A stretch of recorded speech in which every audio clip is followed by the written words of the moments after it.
theme song for the Gear Podcast. Uncle Leon, how are you, my friend? Fantastic, mate. Sorry, I'm just giving people the tip right now. Thank you to everybody who's subscribed to the Gear Podcast and continues to listen in. We are overwhelmed with the positive response. They're just, two guys being dudes talking about gears. So, yeah, thank you. I hope you've all had a good week. Do you have a pretty busy weekend, Troy? I had a couple gigs, played to probably tens of thousands of people in total, but that's all right. This is just a normal weekend for Uncle Troy. Mate, you're sort of like Bon Jovi. You saw potentially tens of thousands of faces and you rocked some of them. Yep, and I'm also slippery when wet. Exactly. How was High Voltage on Sunday? Because we nearly also played a gig there. Really? A very last minute thing. It was sort of like, hey, can you guys do this thing on Sunday? Oh, yes. Man, that's funny. I didn't know. Oh, don't worry about it. They've figured something else out. So, right. It was okay. I had to play. The concept for those of you that weren't in Fremantle on Sunday afternoon was that basically a big Bon Scott Love-In AC/DC festival sort of thing. So they had these roaming trucks, like I think 7 trucks with bands playing on the back. And there's some cool bands on there, like Diesel was on the back of one of the trucks. So that was sick. But anyway, so they had all these trucks. Greg Williams, you mean? What's that? Greg Williams, you mean? But yeah, so they had the trucks rolling around. They sort of launched them with, I think Southern River Band played first on this like main stage part. And then once they finished, I came out and played Long Way to the Top on guitar, and I was joined by the PLC pipe orchestra band, like bagpipe orchestra. So there was, I think, like 10 pipers or maybe 6 pipers and some snare drums and stuff. So that was pretty cool and different. And then the Premier of Western Australia, Mark McGowan, came out and rang the bell, the Hell's Bell, if you will. Originally, I was supposed to play Hell's Bells as he rings that bell, but they canned that. So yeah, it was a whole big thing. So it was another situation where I play like a minute or a little bit more than a minute of guitar, like a B flat power chord for a bit and a tiny guitar solo. Ask, what key did you guys do Long Way to the Top in? Well, what key do you think we did it in? I would say that they made you tune it to the bagpipes, so B flat. You're very close. B flat, but yes, tuned to the bagpipes. What tuning do you think it was in, Leon? Oh, mate, what a bagpipes tuned to? Some arbitrary pitch, just like the rest of us. Some non-standardized thing. Was it a little bit higher? Was it like 445? Keep going. Really? What's A? 450? 460? We were tuned to. Okay, this is the thing. In the rehearsal, we tuned to A 453. Wow. But because on the day it was cold, we tuned to A 450.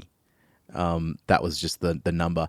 But that's just my tuner with bagpipes. Now, here's an interesting question for you, Leon, because in the rehearsal that I did, I went to the school where the pipe orchestra was, and they had a tuner there, like just your regular old Seco tuner. And if you want to put that in 453, no problem. Tune him up, like, press the button, tune it up, play your thing. I assumed when I could get to the gig and I plug into my very expensive Fractal Axe 8, I'll just make that 453.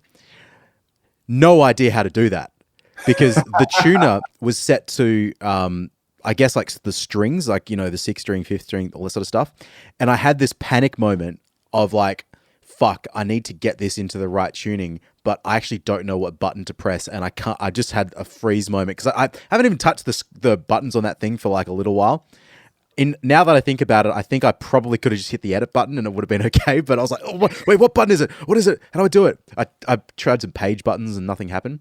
So anyway, I pulled out my phone. I've got the TC Electronics Polytune on there. That only goes to 445. So okay, well, there you go. That's great. But thankfully, the lady the conductor that was playing the snare drum, she had a different phone tuner, which she pulled out, and then I managed to like hold my guitar close enough to the phone acoustically, not with going through a speaker, and get it sort of close enough to the tuning. So I was like, oh, okay, well, we did it. That was for the sound check, and then I just didn't tune for the gig. Like that was 4 hours in between the sound check and the actual 5 hours before sound check and performance, and I just winged it on a hope and a prayer, and it was fun. There's a Danny Gatton instructional video where he's playing, and he plays some really cool thing, and it's a little bit out of tune, and he just sort of like on the fly tunes it, and he has the best little offhanded like, can't understand. I tuned it last week, and just continue talking about, I think I've seen that. Yeah, Elvis's organ player does all these things, so I transcribe. Like it's one of my favorite instructional videos, but that is my favorite part. It's the opposite of Yngwie Malmsteen, because it's like, I can't understand it. Like, yeah, I need to go and rewatch that. But that's hilarious.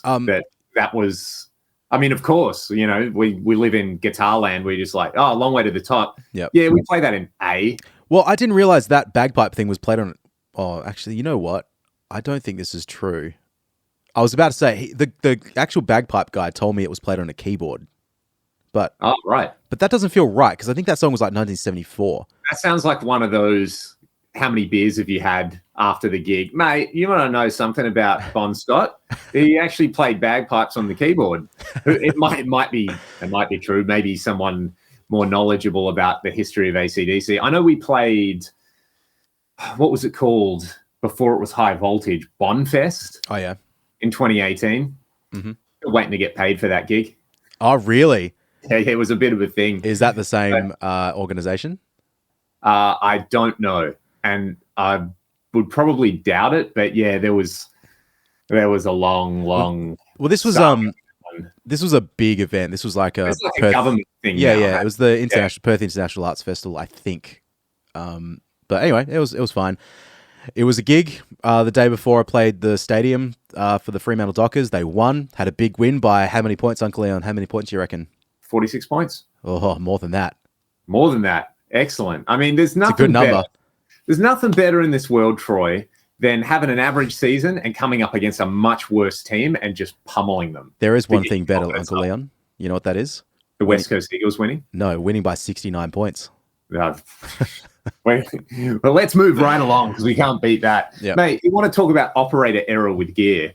Yeah, well, you got anything to report? You fine? What's been happening? How's your weekend? weekend? We opened the Iron Maidens on Thursday night. Oh, that's right. I was going to come down, but I just couldn't make it happen, unfortunately, with the time. But yeah, how was that? Yeah, really good. Like for Perth on a Thursday night, you'd expect about 6 people at the gig, but I think if they didn't sell it out, they got very, very close. And it was, I mean, you've seen us play at Amps plenty of times, and you've seen us do supports at Amps. Normally you get the, 10% of the crowds in there and people sort of poke their head around that corner while you play, but it was really busy. Yeah, it was sort of, I know speaking to the promoter, the same people who did Striper and a bunch of other things, and he purposefully goes out to, if he's doing the Iron Maidens, he won't put on a support band that's just like a power metal band. He'll put on a hard rock band or a thrash band or something. So it actually kind of worked well because obviously we don't really sound like Iron Maiden, but it was pretty well received. They were really good too. Courtney Cox was not playing with them. Really? I was surprised. Yeah, they had a fill-in who was great. Yimina, I think her name was. First gig, first time in Australia, smashed it. But I was sort of like, hang on. You're not Courtney Cox from Friends?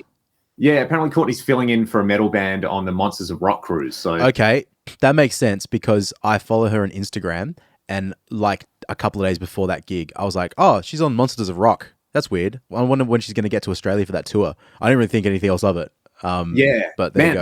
The singer was awesome for it as well. Like we watched them sound check, and they flew America to Sydney to Perth in one hit and got in on the Wednesday.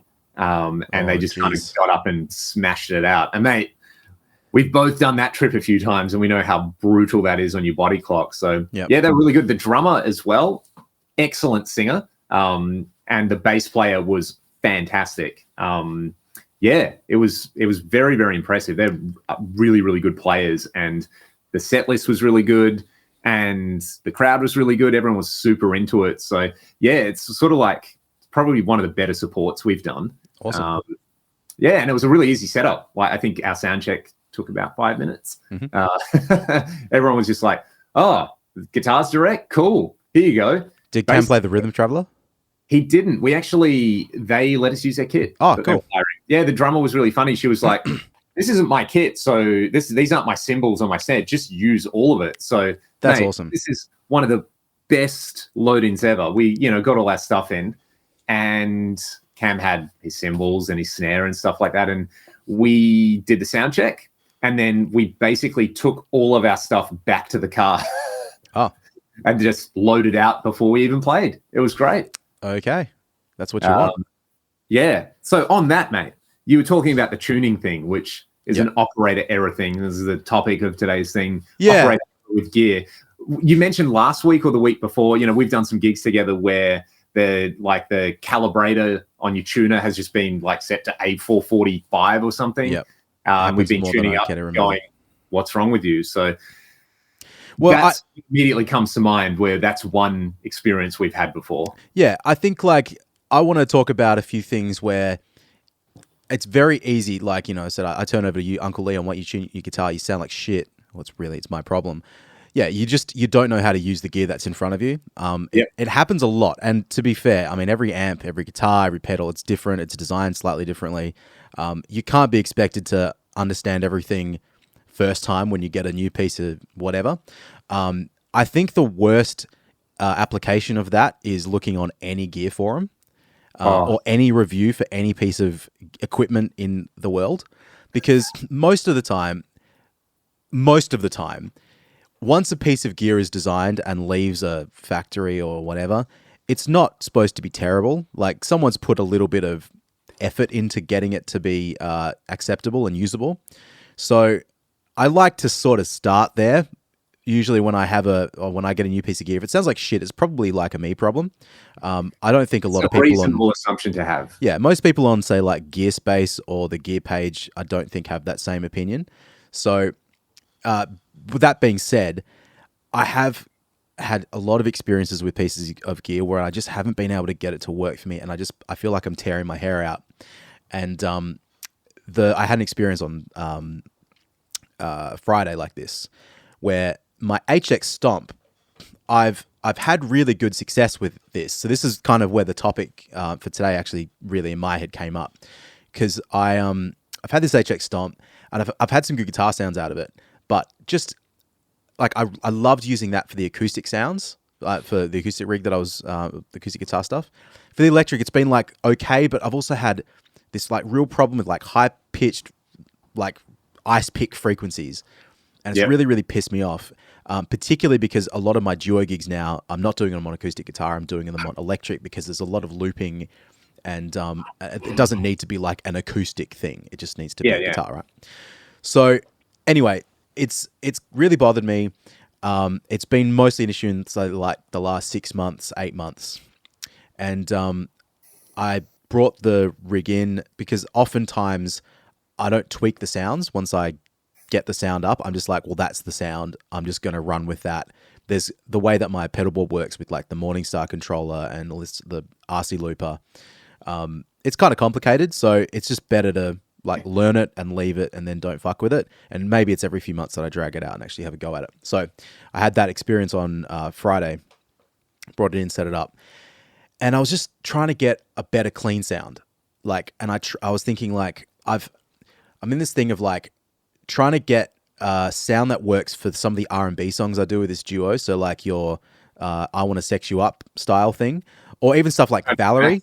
Like I think coming from doing those songs on acoustic guitar, where it's inherently a very clean sound, I was thinking like, well, I guess I need like a clean sound to do this on electric guitar. And I love distortion, and well, I guess maybe I need to play with less distortion. So I pull up deluxes and voxes and stuff and make it fairly clean, because I don't want to assault the audience's ears with too much distortion. So, and these are the things that are going through my head. Anyway, what I did try over the last few gigs is I've had a compressor on the board, but I replaced that with a drive pedal, just like a little bit of low gain. And I've been using the Timmy one, whatever clone they have in the H Stomp. It sounds really cool. Great pedal, man. Yeah, I really, really like it. So that was kind of my starting point the other day. I'm like, well, maybe I won't use such a clean amp. So I tried the USA, the Mesa like Mark series clean thing. Tried that. I just wasn't getting it out of some of the Fender ones, like what I wanted to hear. And try the JTM45 because I actually have sitting over here, which you can't see at the moment, but someone let me a Dr. Z Remedy for the week, which is kind of like a JTM45 thing, and it sounds awesome. Or as we say down in Australia, Dr. Z. Dr. Z. So I've been playing that, so maybe the Dr. Z is the answer. So I'm playing with these sounds, and I'm getting it close. I'm getting like kind of the character of distortion that I like. It's not overly clean, but there's still this like fucking high-pitched ring. And so I'm sort of like staring at my pedal board. I'm like, what is it? Why does this thing not do what I want it to do? And I'm like, I have a wireless on my board. So, but this is a Boss, whatever the new Boss WL50, I think it's called. Yep. This thing's supposed to be pretty transparent. And I didn't notice any originally when I got it. I was like, oh, it sounds fine. Sounds great. No worries. But maybe that's causing my problem. So I Googled like, Boss WL50 tone suck. Is this an issue? And I get to these forums, like that doesn't really come up, but I read one forum post and it said something like, oh, well, you know, something, the cable emulation switch on the back of it. I'm like, what cable emulation switch are you talking about, internet? Because on the front of the pedal, it's just a block and you take the like wireless transmitter out and plug it into your guitar and that's it. Take it out, plug it in, done. And sure enough, I look over and right next to where the power input is, there's like the little cable emulator and it was set to off.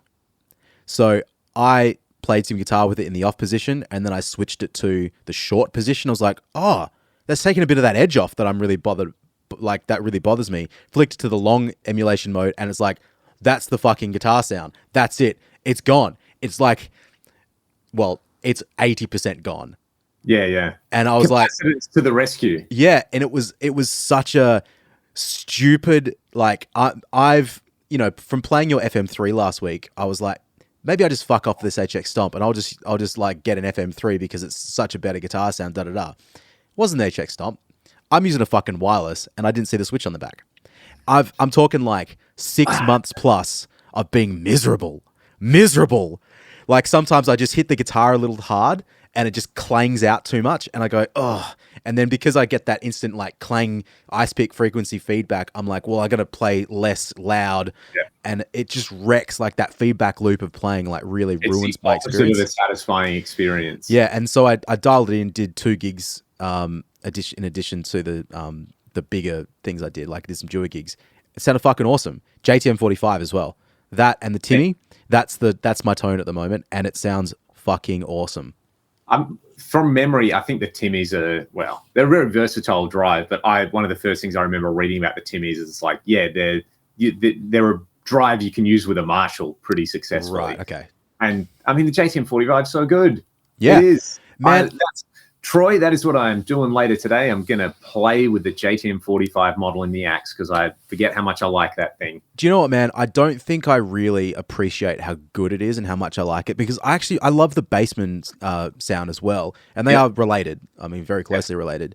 But I think like what I expect to hear out of it isn't really what I get. And so I feel like it's supposed to have a slightly different character to it. And I'm like, oh, it's an old man's amp. That's not the right way of thinking about it. It's just an amp. It's like one of those things of just ignore the labels. Just play the thing. Do you like it? There's no such thing as a metal amp or a jazz amp. There's just amps which are favored by players in those genres. Like you can probably do a jazz gig on some kind of angle. Yeah. No one would like you anyway, but no one was going to like you in the first place. So why not? Why not just go for it? But something comes to mind, and this is something that a similar thing, like when I realized it, the world made sense for 13 seconds. Effects loops on amps with say rack gear or stuff that can take different levels and parallel effects loops in particular. So this goes right back to when I first got into all that kind of stuff and I had an IntelliFX, right? So the IntelliFX has the ability to have an analog dry through. I was using it with a Marshall TSL, Troy. Oh, yep, I remember. Beloved TSL. And that has an effects loop where I think it's like, it's got a mix on it and you take it all the way up in its series, but if you bring it down, it's in parallel. So I would use that to blend the effects in, not realizing, right, that I'm blending in like dry signal with dry signal with wet signal and it was sort of like, yeah, these delays are cool, but why does everything sound like I've got a phaser on? Yep. So running into phase issues. And I've had a few things like that where I guess really the thing is phase. Yep. You know, and again, operator error. The biggest one, I think I've talked about this before. Who were we opening for? Maybe Skid Row or something, and sound checking. And, you know, there were 2 supports on that night. So the other support had a singing drummer, and they'd like got off their kit and just pushed the mic up against the side fill. So I plugged my rig in and I'm sound checking, and the monitor engineer is just going, "What's wrong with your guitar sound? It's really, really phasey." I'm running mono. And I'm like, well, I did a gig with this last night and it was fine. You know, and they're like, "Nah, man, is there a phase switch? Is there a ground lift?" This absolute circus. And then Cam just goes, "Should this vocal mic be like leaning against the drum side fill?" And that's what it was. The side fill was on and the mic was on, and there was a massive phase issue. Yep. And I was 14 again in my bedroom being like, why does this sound bad? And that is a thing that I've helped people troubleshoot in so many rigs where they've got some kind of, you know, very extravagant effects loop setup or a pedal board switcher, you know, that does parallel routing, and they've got something that when you bypass it isn't kill dry, or it can't do kill dry, so you bypass it and then you have a massive phase issue. Yeah, and it's one of those things where, you know, you hear it and you're like, yeah, it's phase. Yeah, like it's easy to fix. There's probably a setting in the pedal, but you have to wrap your head around what you're trying to do with the signals. Phase is the bane of everybody's existence in my world, and it's kind of like, you know, mastering isn't like really that much of a black art, but phase can be. It's something with my students we discuss from time to time. I had a really good discussion about it maybe 2 or 3 weeks ago with some students. But yeah, it occurs in so many ways, and a lot more in digital than people really want to understand. And we probably don't have a lot of time to go too deep into that, but I'll just kind of say a couple of points. Mostly, like, analog equipment is working at the speed of light, right? Roughly, what's the speed of light, Uncle Leon? Lots, right? What is it? 300,000. I should know this. Like 300,000 meters. 3 times 10 to the 8. That's all I remember from physics, bro. Yeah. Meters a second. So it's something like that. Probably, it's like probably about as fast as, you know, Cozzy Pickett down the wing. Mate, Daniel Kerr, like streaming through the corridor, kicking goal a year. Yeah. So the speed of sound is significantly less than that. It's about 343 meters per second at sea level or whatever. Sea level, yeah. Or like a foot per second. No, what is it? Like 1 foot per. Oh fuck! I'm getting this real messed up. 1,000 feet per second. Not as much as light. That's a very important factor in here. 1,000 feet per second, but like roughly, but also translates to what is it, like 1,000? Oh fuck! What is it, like per millisecond is 1 foot? Is that right? No. Yeah, I thought, it's 1 foot as a millisecond. Yeah, okay, that's what I'm trying to get to. Oh my goodness, like I feel like I'm having a fucking brain melt. I had this one time teaching students, like discussing this exact same topic, where I literally started a lecture and forgot everything and had to riff for 15 minutes on bullshit. It was really embarrassing. It's one of the most embarrassing things I've had to do. Just play yourself back in. Anyway, let's say, like, when you're working with a lot of analog gear, stuff ends up being in phase like relatively easily. As you say, with your experience there with the mic leaning against a speaker, if you've introduced that loop, then you're going to have the doubling of sounds, whereby as it comes out of the speakers, it's going to be slightly different. They add together and you get all these phase issues. But there's also other situations, like with your first example with the TSL and the Intel FX. Anything digital is incredibly quick, like incredibly quick, but it is still not zero. It's not zero. Like, yes, it will do calculations incredibly quick, but there will be a imperceivable amount of latency induced when you have any sort of like digital processing, right? And a good example of this, which I think a lot of people don't realize too, is like in Pro Tools even, or any DAW, when you put a plugin on, there is, regardless of whether or not the plugin is like processing something or not, there is a small amount of delay. In Pro Tools, the smallest amount of delay as soon as you add an insert is 4 samples. It doesn't go less than that. So if you want to put an EQ plugin on, at like the most basic stock standard Pro Tools EQ, 4 samples latency is going to be there regardless. So back in the olden days, like maybe 2008 and before, in Pro Tools, we didn't have this thing called automatic delay compensation, which means that if you had the same, let's just say the same guitar signal, and you duplicated it and you put a delay on one and not a delay on the other, those two signals are now 4 samples out, which doesn't sound like very much. One sample equates to, if you're working at 48 kilohertz in your session, that's like 48 thousandths of a second. But that's not nothing in terms of a very complex waveform like a distorted guitar amp. I do this. Summing two waveforms and superposition. Then we're getting spicy. Yeah, but it's seriously, like if you're really nerdy and you want to try this for yourself, get a pink noise generator. You can do this in Pro Tools or a lot of DAWs. Like this is an exercise to do with students. Duplicate, like get the same pink noise thing, like 5 seconds of it or more if you want. Duplicate it and just nudge it by 1 sample, and you just notice it changes. This 1 sample, 1/48 thousandth of a second, it changes.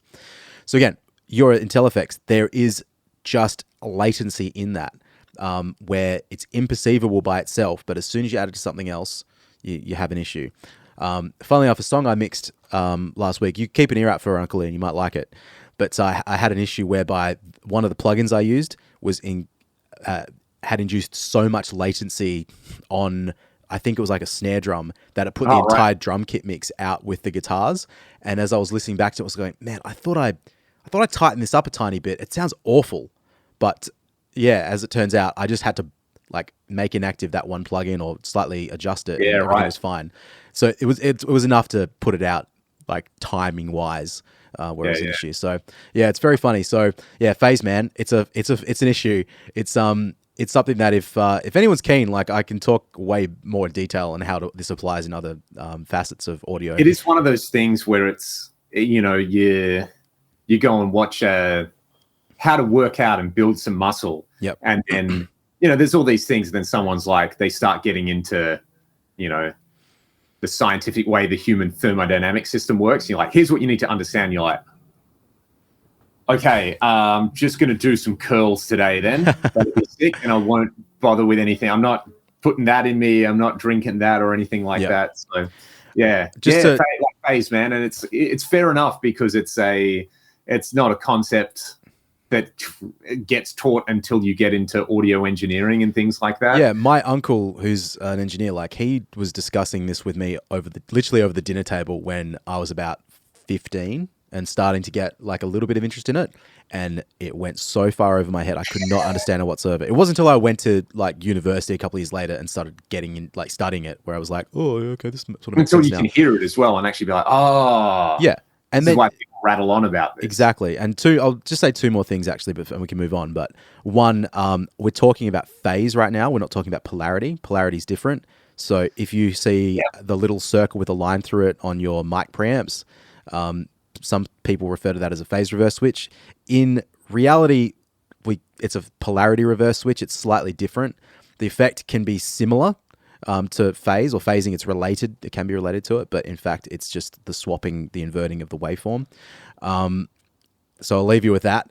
But also, if you want to really fuck with yourself, and you probably have experience with this, Leon, I think in the 2290, but the way to make something exceptionally wide, but also fuck your head, is to take the same signal, make it left and right, like copy it to the left and right speakers and polarity reverse one of them.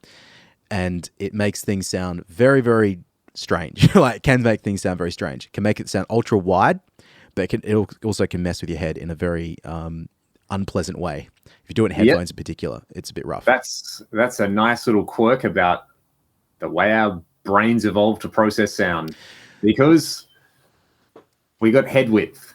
Yep. That to me is such a fascinating thing as well. The fact that, like, yeah, because our ears are, you know, because we've got two of them, and because they are at a distance from one another, and because of the way our brains work, you can utilize that with these audio techniques and trick yourself. Yeah, basically. for positive and negative reasons. Yeah, for positive and negative reasons, exactly. So that's pretty interesting. So yeah, I mean, that everything else kind of pales in comparison to the phase stuff when it comes to that. And sometimes it's a proper battle royale. Yep. It's it's a very, very long, drawn out conversation. I mean, you can talk about phase and EQ as well, which is a thing that's kept me up at night a couple of weeks ago. Phase shift and EQ filters, but maybe we don't go there right now. Let me bring it to a different operator error experience, and sort of related to the first one I talked about, actually, because you know what I really didn't understand a couple of years ago, Leon, until I, did some investigation, and is we've talked about how there's not like a massive surplus of, say, like Marshall amps, like real Marshalls in where we live. We didn't really grow up with it. Yep. And the Marshalls and whatnot that we did have are your DSLs. Now, when you dial in a DSL, you have like a volume and you've got a gain. When you've got pretty much JCM 800s, pretty much like... Looks the same. When you've got a JTM 45 or you've got like a JMP or a Plexi or whatever like that, and you've got a normal channel and a bright channel, I really, really didn't understand what that meant and how to get it to sound what it's supposed to be.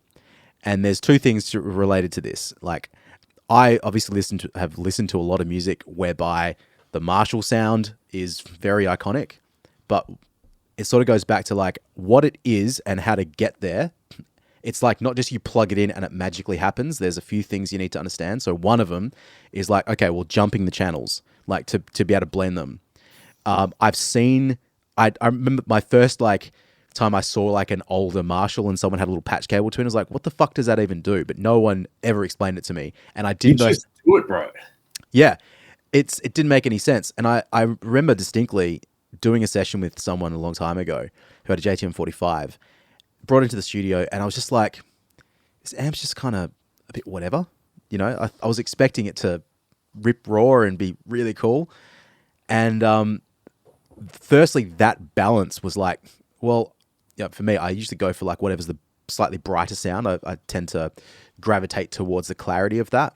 So we're just kind of like, what the fuck's this normal channel for? This sounds like shit. So I plug into the bright channel and turn it up a little bit. But I remember thinking like, man, this just doesn't have... it just doesn't have the gain.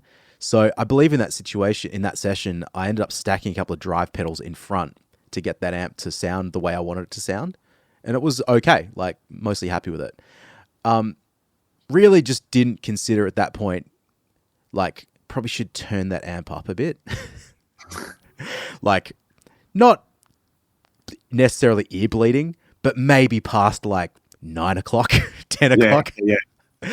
But yeah, it's like, it's so silly. It's like, I feel embarrassed to say these sort of things where it's like the most basic thing you should think of with like an amp like that, where it's, you just turn them up a bit and you maybe jump the channels if you want to get a bit more of that sort of character and balance. But I was like, fucking hell, this thing sounds like shit. Well, of course, like if maybe you don't need those two boost pedals if you just turn it up to a volume that it's kind of made to be played at. Yep. So operator error. I didn't come away from that thinking like, oh, well, all Marshalls are shit. I was just kind of like, oh man, it doesn't sound the way I think it sounds. And now, I had that experience, and I've had the opposite experience with boogies where you turn them up too much. Yep. Because you think more is more, when in reality, like the pot taper on a dual rectifier is like 2 equals 9.99 on a normal pot. Yeah. So you just keep going and you're like, why isn't this better? That was a big thing for me. Probably prior to 2015, I didn't get boogies. I didn't get rectifiers, didn't get Mark Series amps. The Mark Series one is a big operator error for a lot of people because of the tone stack and where it is. And I mean, they don't tell you that, You know, if they just say, hey, this is before all the gains, so you want to turn the bass down and turn the treble up, and they just give you a manual with recommended settings, and you're like, that's weird. There's no way I'm putting the bass on 2. Idiots. Yep. Who wrote this manual? You know, and then you just have a crap guitar sound. So, yeah, the first bunch of times I played a Mark Series amp, I was like, whatever. I remember we did that amp day and someone bought in a Mark V, and it was phenomenal, but I didn't look at where they had set it. It was just kind of like, no, this is just a cool sounding amp. Yep. And then with rectifiers, the master volume thing, and I had this like, that's it, I'm never playing a Mesa kind of experience, where we did a show in Colorado in 2014. We got to this place, and one of the other band, you know, there's 3 or 4 bands playing, and one of the other bands like, just, you know, I've got my triple rectifier and 4x12 on stage. Do you want to use it? That way you don't have to unpack your car. And I was like, yeah, man, awesome. Sounds good. Like, I'll just put my pedal board down. I, you know, probably had like an SD1 on the board and like a delay, like a pretty basic board that I was using at the time, and hooked it all up and turned it up. And it was, the way I would describe it was, I was expecting a chocolate cake, you know. I was expecting the chocolate cake in Matilda, you know, where it just looks like it is bog trotter. Mate, I'm wanting to get the bog trotter on with this thing, and I'm expecting that moist, like very, very, you know, saturated kind of easy to eat, easy to play thing. You know, that's what I've got in my head, and instead I get like a crunchy, like I get a chocolate ripple biscuit. Oh. You know, I completely know what you're talking about. Yep. Like it was like the sound, like it felt like every single note was just its own little harsh crumb. So I really had a bad time with that amp. I'm there on stage, turned all the knobs, just not getting it. My memory of that experience is that the amp was turned up with the master volume really, really loud. And it was one of those, small venue, don't bother miking it. And then you come to 2015, what were we recording? Rewind Your Mind or something? I think so, yeah. And I think we borrowed Nigel's Roadster. Yep. And I remember that being in the room, and, you know, we hooked that up to a cab, and we were in the room, and we were like, this is kind of awesome. Like, this amp sounds really, really, really good. And then based on that experience and tracking with it, I went and bought my dual rectifier. Started reading about dual rectifiers and the quirks, and especially the master volume thing, where, you know, if you want the sound, you have to balance the master volume really carefully. There's a point where it just, you tip from the amp being quite balanced and relatively tight to the power section just gets saturated, and it just farts out and gets way overloaded, because so much low end in those amps, and sort of like the filtering is very different to what you would get in a typical kind of Marshall. So playing around with that, put a boost in front of it, you know, filter out some low end pre-gain, and it's like, now it sounds the way it's supposed to sound. Modern high gain kind of makes sense, which is like, you need to filter out a lot of the inherent low end in a guitar before you hit a bunch of gain. And then a Mark Series amp makes sense from there, because you're like, that's what the bass control does. Cool. That's why these amps sound tight, and that's why you use drive pedals that filter out low end pre-gain. So that was, for the longest time, it just didn't make sense. And that is a, you know, such a universal thing, where it's like, am I not getting what I want? Well, what do amp designers do? They filter out stuff, you know, putting a bright cap, having that RC network at the front of something kind of does a similar thing. You know, it's filtering out low end. And to be really interesting, Troy, if in the near future, we got maybe an expert guest and we could talk about some of these things. I think that's a great idea. But I was going to say, like, you know, you and I, you know. Troy, man, you're a badass. You and I, like, if you trace back where we started as youths and what we enjoyed about playing guitar, from, say, like, well, maybe you a little bit earlier than me, but let's just say 15 to like 21, 22. You got your George Lynch's in there. You got your Nuno Betancourts. More specifically, you got your rack gear, your ADA MP1s, and all that stuff works in a very specific way. And they're very specific sounds. But this is like the mid-2000s. And we're not listening to like, what are we doing? We're not listening to fucking, we never went through Korn phases, for example. I mean, Korn was maybe a little bit over by that point, but Korn still. I had some friends with older siblings who were really into Korn. Yeah. And it wasn't for me, but they were like, oh, bro, Korn, you know? But like, we're like the Linkin Park. Yeah. But even that, like, you know, well, at least with me, I went through a period of being, oh no, Linkin Park's really lame. I don't like Linkin Park. I'm too cool for that. I like shred metal. It was like, yeah, I like what Paul Gilbert's using for guitar sounds. Like, that's fine, but that's like not representative of what. That is not contemporary. No, not contemporary whatsoever.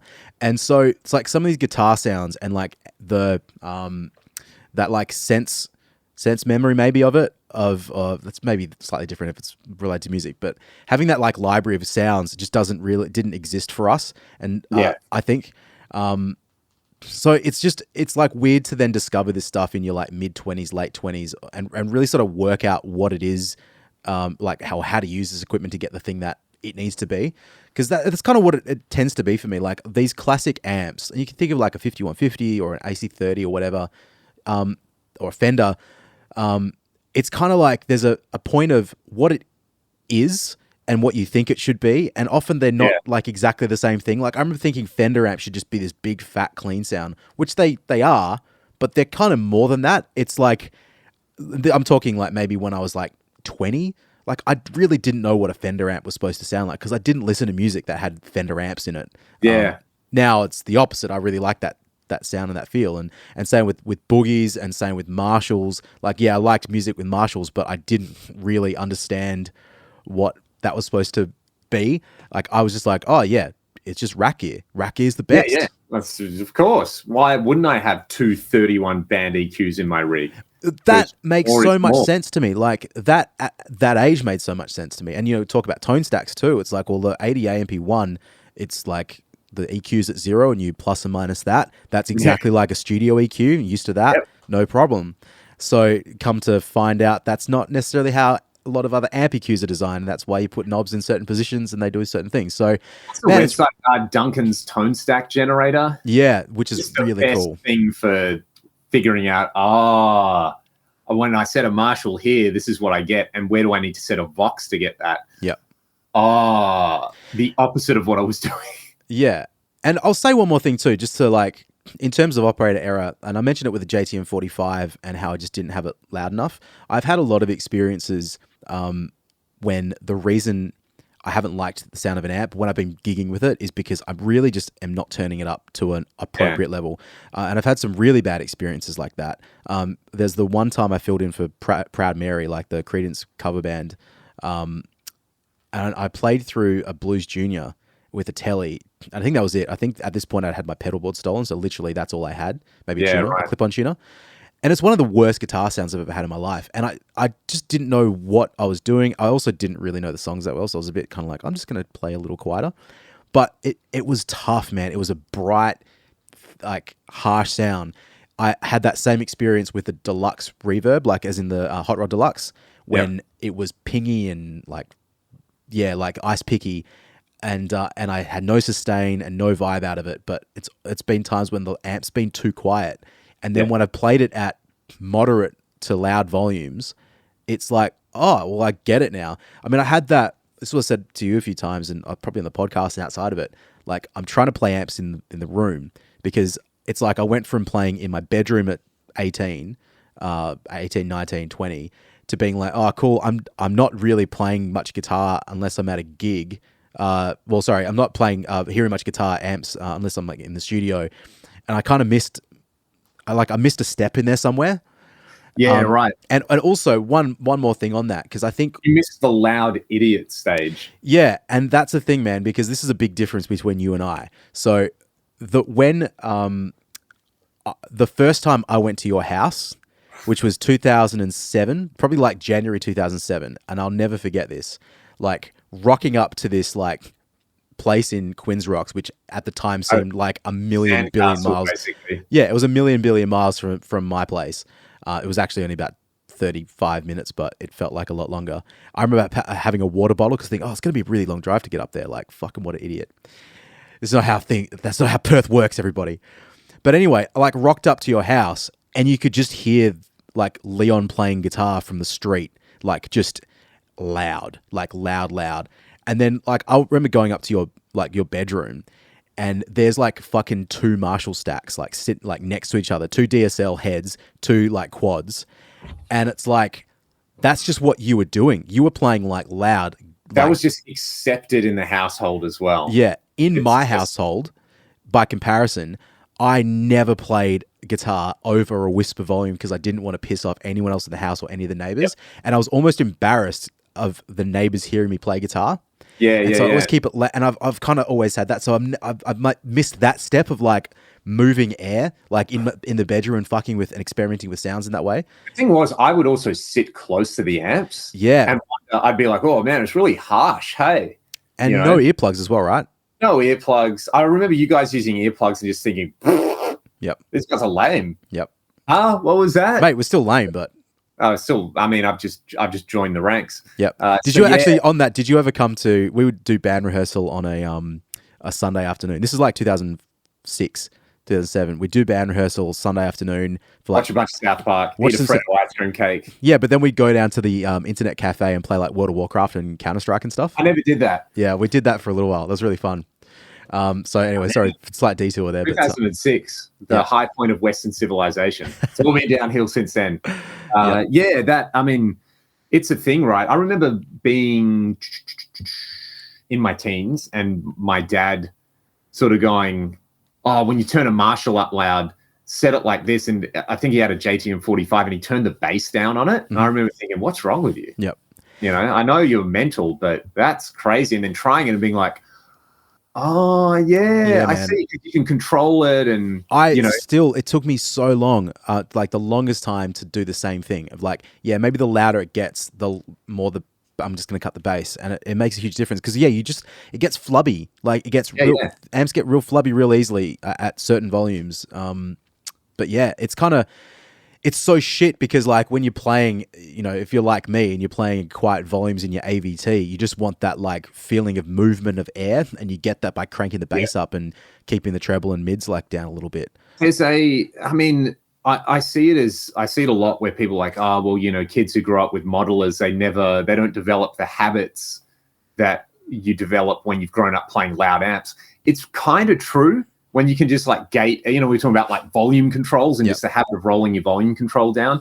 You don't really need that when you're playing with something that has an input gate and you can scale the volume. But I think it's a Pete Thorne video at like, one of those, all the YouTubers meet up somewhere where he's playing a Marshall on 10. Oh yeah, I remember seeing that video. He gets a bunch of other guitar players to come in, and it's sort of like you see to me, I hate saying it exposes these shills. Not what I'm saying.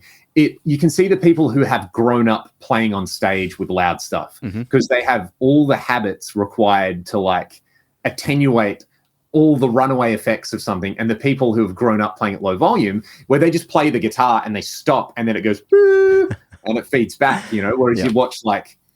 Was it Phil X in that one? Like I'm Phil sure... X. I think Mick Taylor as well is like, there is sort of that, like, it's craft skills, that's what it is. I was listening to a history podcast a while ago and they're talking about blacksmithing. I'm sure this is something that's going to be very riveting to people, but the idea was that it's like your craft specialization in the pre-modern world could often fill in for you not having to know a local language. So the idea is like, if you're a blacksmith and you walk into a smith and you start working, all the other blacksmiths look at you and go, yeah, he knows what's up. And musicians are exactly the same. If you walk into a space with guitars in it and you pick up a guitar and you start playing, there are all these things that are like, that signal to the other people, and they're probably subconscious that you do, which signals, hey, I'm one of you. I'm part of the in-group here. And that rolling down your volume control when you're playing a heaps loud amp is the one where, if you don't do it, everyone who knows what's up looks at you and goes, what's wrong with you? Turn that down. You obviously don't know what's up. And if you do, then it's just kind of accepted. So, it's a funny little... I don't want it to come across like it sounds like gatekeeping, because I don't think it's gatekeeping, but it's like it's a craft specialization that you develop as a guitar player. playing loud amps. It's probably not something you could argue that needs to happen much anymore, but still, most stages you play are going to be loud because drum kits are loud, and the other stuff is going to be at least that loud. Even if you're playing a modeler direct, you need that ability to problem solve on your feet. Yeah, I mean, I feel like that's my whole gig is trying to problem solve. Yeah. I do a lot of tap dancing with the drum machine stuff at the moment, so it's just like, oh fuck, freaking, thinking of something. I guess the loud stuff, it's another thing when you talk about in-ears and all that.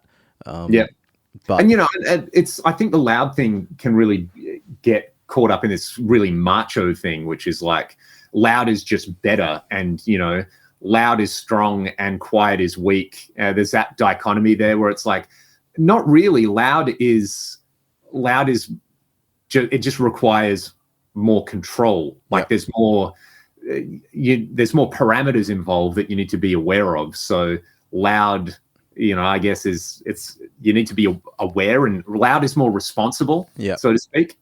I was going to say, like, it's funny you say the macho thing. It might not be macho, might more be like a snobbery thing.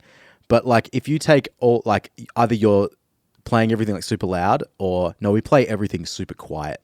No, everything's got to be like controlled in ears, and just, that's like, they're basically two sides of the same coin. It's just so funny that you can take all these things to the most like douchebaggery extreme. Yeah. There's a bell curve of douchebaggery. Or you just need, like, just fucking play guitar. Show up, just, plug in. Is it okay? Yep, close enough. And every gig's not going to be perfect. I mean, every gig's going to be like, if you just shoot for a solid 6 out of 10, everything you do, everything's going to be fine, ladies and gentlemen. It's totally cool. I think it's being flexible is, and I say this with a lot of my students is, when it's great when you play guitar as a hobby, because you can specialize everything 100% to you. You're the only person you have to impress. Yep.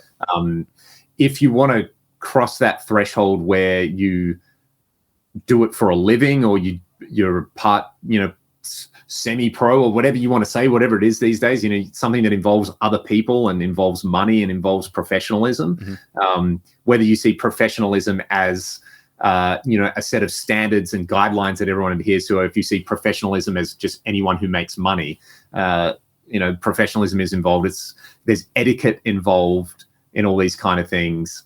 There's, like accepted practices. You have to be flexible and you have to be resilient, So, and this came up on my Q&A yesterday where someone was talking about, like, should I just persevere with one guitar, or should I get a bunch of guitars? That plays into it. It's like, if you're somebody who wants to play guitar in a lot of different settings, it's probably in your best interest to get used to playing lots of different instruments, mm-hmm. and lots of different setups, and just being able to get on anything and know how to navigate towards the sound that you want. Yep.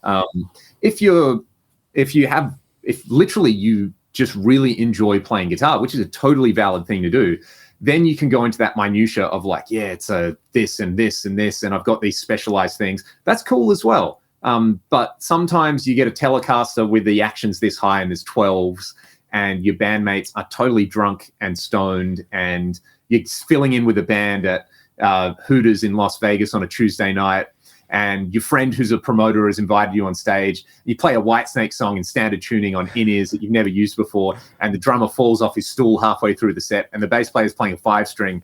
Yep. Those experiences come up, and that ability to just go like, I'm trying to get 10 out of 10. I should be trying to get 6 out of 10 and not worry. That's an important thing. Man, I love chaos when it comes to gigs. That's something I've really started to realize. Like, I get very suspicious when there's not chaos. Yeah.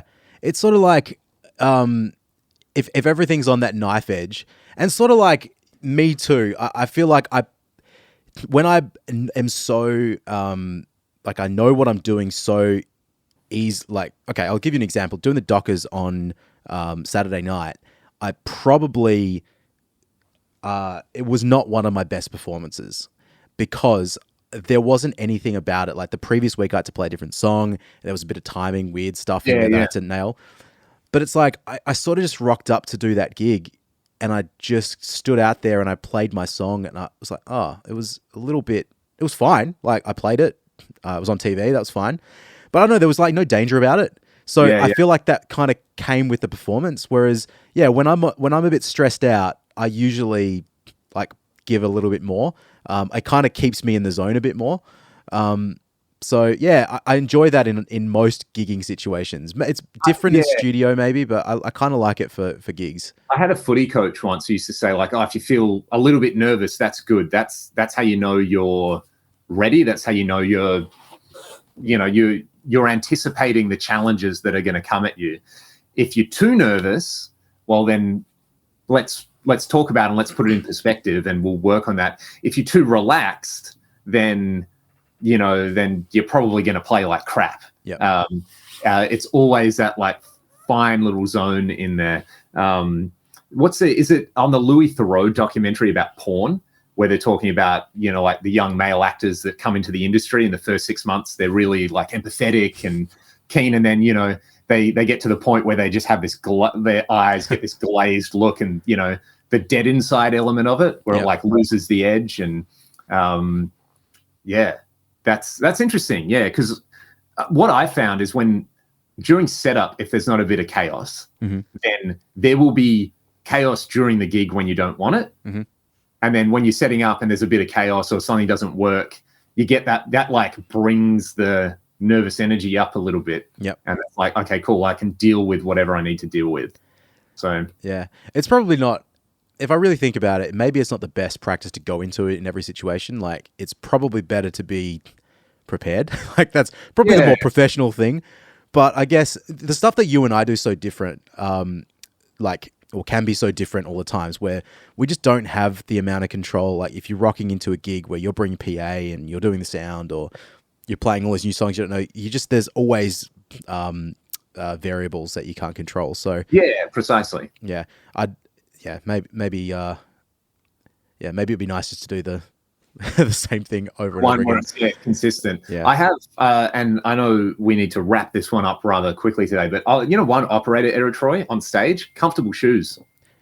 Yep. Wearing uncomfortable shoes or wearing anything uncomfortable that is going to restrict you, trying to look too cool, basically, that's been a big one. Wear comfortable shoes on stage. You will have a better gig. Let me just like piggyback on that, because I've when was it 2021 it must have been, so it was the maybe third season of doing the Dockers games.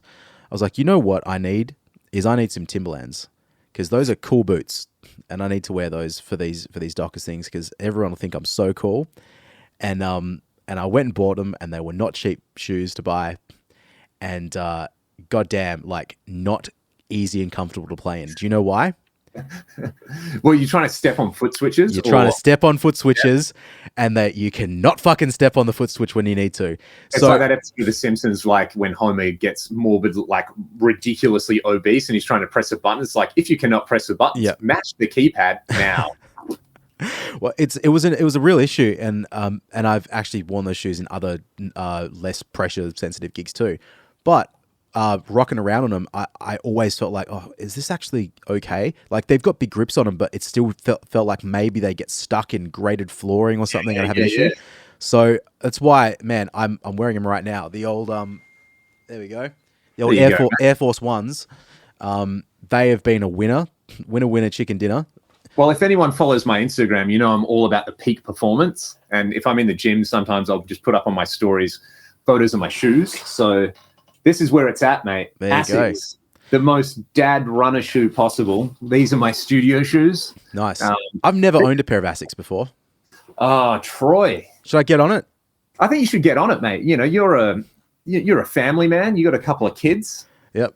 Maybe for when one of them turns 5, that'll be the gift you should buy yourself, are some Asics. All right. I've got a year and a month. There you go. And Asics have a year and a month to sponsor this podcast. Mate, anything else you want to say before we peace out with everybody? Because I think the operator error thing is a pretty universal guitar player thing. So It'll be interesting to hear from people who watch and listen to the podcast in the comment section below, like what your operator error story is. Yeah. And maybe we can do a follow-up where we talk about some of them, because I'm sure there's many that we've Yeah, forgotten. I'd love to hear them. I mean, like, I've had conversations with guitar players that I've known for a long time and have a lot of respect for, that we all do it. You know, it's like as I said, the simple stuff about like how to set up a JTM45 or whatever. It's like should be accepted knowledge, but we all have these things where if you're not used to something, it's gonna cook you. So yeah, if anyone's got any good ones, like I'd love to hear them. One that I'll reel off as well, because I remember reading this. Paul Reed Smith, when he started custom making, he built Carlos Santana's first guitar. Yep. And he sort of had the deal where it's like, yeah, I'll build the guitar, but if you don't like it, you don't have to pay me, kind of thing. Mm-hmm. And because the first PRS customs, they had the sweet switch on them. Oh no, don't know that. Okay, so it's just a little, and it's interesting. They didn't use capacitors. They were using like delay relays or something. Oh, okay. So the sweet switch is a weird thing. They don't do it anymore. They do a traditional tone control. But basically, the story goes is that Paul built this guitar for Carlos, gave it to him. He plugged it in and was like, "Where's my sustain, bro? This sucks." And they're running around. It might be the cable. It might be this. The tone control was wound down. Yep. So Paul's like, "This is it. This is my chance." And I'm blowing it, and the guitar sounds like crap. Why? Roll the tone control up. Amazing. Carlos is super into it, and the rest is history. So the first production PRSs didn't have tone controls for that reason. Oh, right. Interesting. Yeah, because you get your guitar out of the box and the tone controls down. You're like, why does this suck? Yep. So there you go. That's an interesting cautionary tale. Yep. Can I just say as well, slightly related to that, in my Charvel, the tone control on that has their little switch where it's like when it's all the way up, it kind of clicks into position and then it takes it out of the circuit. Yep. Yeah, I hate it. Because, really? Yeah, because I want to be able to like touch the tone control and move it a tiny bit. I can't do it because you need like a little bit more force and grip. Yep. It's not that much of a problem, but it's like, oh man, just fucking let me do it. So I don't get that same on my telly. So chuck it down, good to go. It's continuous. Yeah. So anyway, well, let's leave it there, Uncle Leon. You're a bloody ripper, mate. No, you're a ripper. Hey, we'll you're a see ripper. Everybody next week with hopefully, if all goes to plan, our first celebrity guest. All right, mate. Well, have a good week, and I'll talk to you soon, eh? Thank you, everybody. Bye, everybody.